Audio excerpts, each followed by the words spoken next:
আমরা আসলে ওখানে যে আমাদের লিগ্যাল সাপোর্ট সিস্টেম আছে এটা খুবই উইক। আমরা নতুন ওইখানে প্রত্যেকটা মিডল ইস্টের দেশে ভালো একটা ল ফার্মের সাথে এনগেজ করার চিন্তা করছি। আমরা এখানে লিগ্যাল সাপোর্ট দেওয়ার জন্য এখানে সেন্ট্রালাইজড একটা মনিটর সিস্টেম করার চেষ্টা করছি। আমরা চেষ্টা করছি প্রতিটা নির্যাতনের ঘটনাতে ওইখানকার আইনগত প্রতিকার যতটুকু ব্যবস্থা আছে সেই ব্যবস্থা নেওয়া যায় নাকি দেখার জন্য। এটা অনেক বড় চ্যালেঞ্জ ভাই, বুঝতেই পারছেন।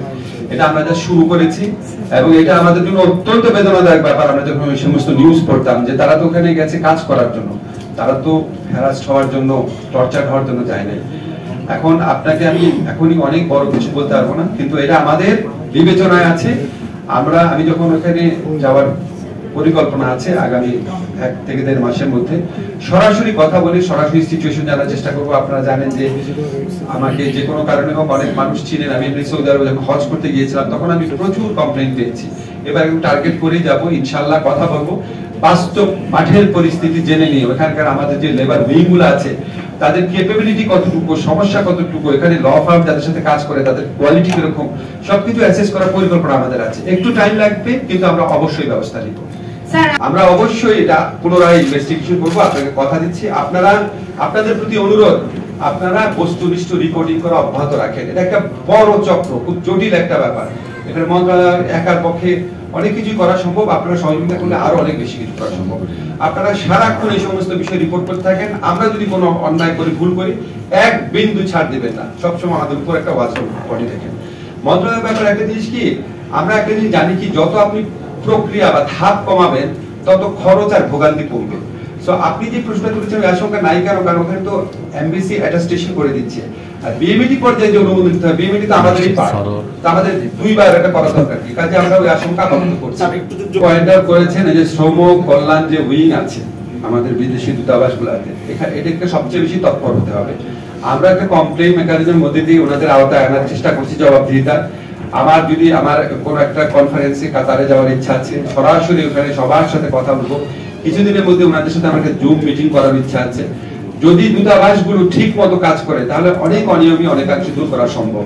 আমরা কোনো বুলেট প্রুফ সিস্টেম পাবো না, বাট আমরা প্রতিনিয়ত চেষ্টা করে যাব এটাকে ভোগান্তি দুর্নীতি সর্বনিম্ন পর্যায়ে নেমে আনার জন্য। যে দ্বিতীয় প্রশ্নটা করলেন, এটা আমার মন্ত্রণালয়ের বিষয় না।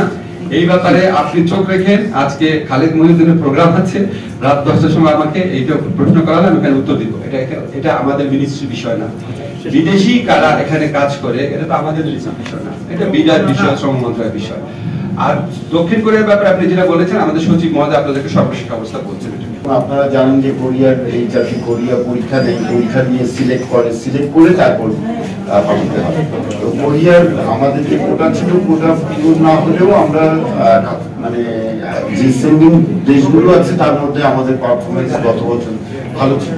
এখন আমরা কোটা কেন পূরণ করতে পারছি না? কারণ ওরা পরীক্ষা নিচ্ছে, পরীক্ষা নিয়ে পাশ করতে হবে। তো পাশ না করলে তো আর কাউকে দিতে পারবে না। 2 নম্বর হচ্ছে কোটা দেওয়ার পরও ওই এজেন্সি, কোরিয়ার যে এজেন্সি, যে নিয়োগকারী এজেন্সি, তাদেরকে আবার ডিমান্ড প্লেস করতে হয়। তো দেখা যাচ্ছে যে অনেক সময় হচ্ছে কোটা আছে কিন্তু ওরা ডিমান্ড প্লেস করছে না। বাট আমরা এটা কন্টিনিউয়াসলি চেষ্টা করছি আমাদের তরফ থেকে। আমাদের এই নিয়ে কোনো সমস্যা নেই, আমরা পেলে আমরা লেগে আছি। যারা পরীক্ষা, আমরা পুলটা তৈরি করে কিন্তু আমরা যতজন পাশ করেছে আমরা কোরিয়াতে এইচআরডি কোরিয়াকে পাঠিয়ে দিয়েছি। ওইখান থেকে ওই কোম্পানি সিলেক্ট করে যখনই আমাদেরকে জানায় তখনই পাঠায়। ফলে আমাদের এই থেকে যারা পাশ করেছে তাদের পুরো ডেটাবেসটা আমরা দিয়ে রেখেছি, ওনারা বললে আমরা পাঠাবো ডেফিনেটলি।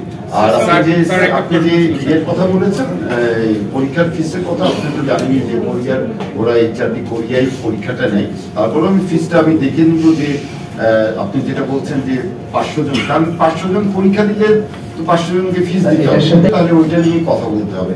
যেমন আপনার ধরেন করোনা নেই, কিন্তু ওদেরকে এখান থেকে এক জায়গা থেকে নিয়ে যাওয়া, এইচআরডি কোরিয়ার তত্ত্বাবধানে নিয়ে যায়, যদি স্ক্যাটার থাকে সেটা একটা অসুবিধা। আবার আমরা স্ক্যাটারের অপশন দিয়েছিলাম, অনেকে ওইখানে বসে যে কোরিয়াতে যাওয়ার আগে 7 দিন যে ট্রেনিং করতে হয় সেটা আবার বাইরে থাকলে পায় না, তাদের ওই ইন্টারনেট থাকতে হয়। এরকম বেশ কিছু টেকনিক্যাল লেভেলের সমস্যা আছে।